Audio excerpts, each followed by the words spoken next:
I'm here with Dr. Nimesh Desai of the Institute for Human Behavior and Allied Sciences, where Devender Pal Singh Bhullar was being treated for more than 2 years. Dr. Desai, thank you for speaking with us. And you have made it clear that you feel the Supreme Court should have asked you and your team for a medical opinion on his condition. It won't be for me to comment on should or ought about the apex court or any court of law for sure. But generally, yes, it would have been a good judicial practice and humanistic practice to get a medical opinion when there is a medical or a psychiatric illness. And so, yes, it's been a little surprising that there has been no opinion asked or a medical board sought for. Correspondence between our hospital and the Tihar jail authorities, I am told now, was cited in the court proceedings. So that's the prerogative of the court, but I certainly would have preferred a more formal opinion. Right, and I do want to ask you why it's important in his case. What is his medical condition exactly and mental health issues here? His condition is what we have always maintained is depression with psychotic features. So simple depression is merely a question of psychologically feeling low and everything else that goes with it.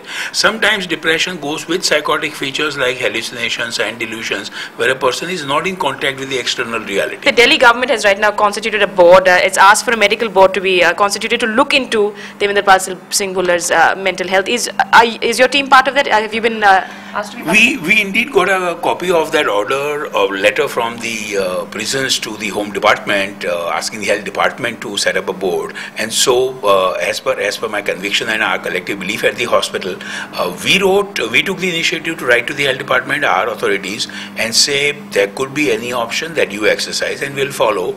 But in my own preference, since we already expressed our opinion, in transparency and public interest, it's only fair that IBAS not be involved in the medical board.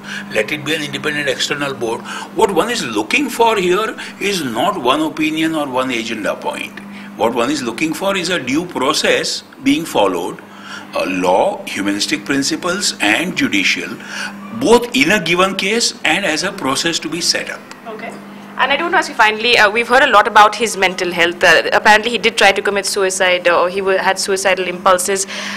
In light of that and the fact that I want to know if you think that it would be a travesty of justice if that was not taken into account at this case. And also, what is his condition right now? You see, what has happened is that in last 2 years, because the depression has been somewhat treated with medicines, he improves, he kind of takes care of daily activities to an extent under push. It's very variable. But as and when the news of the legal developments creep in, his getting into his fantasy world only becomes more acute. Now, that variability is a little difficult to deal with in terms of that interface between mental health principles and judicial application. Again, I would prefer not to comment on a given case since it's already been discussed so much and since I'm one of the treating doctor parties.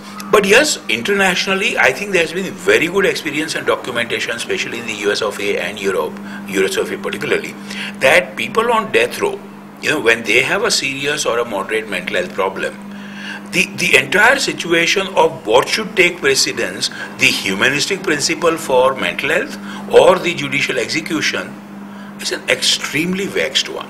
I don't think there can be one opinion about that. It will always be debatable. And each case will have to be judged on its own.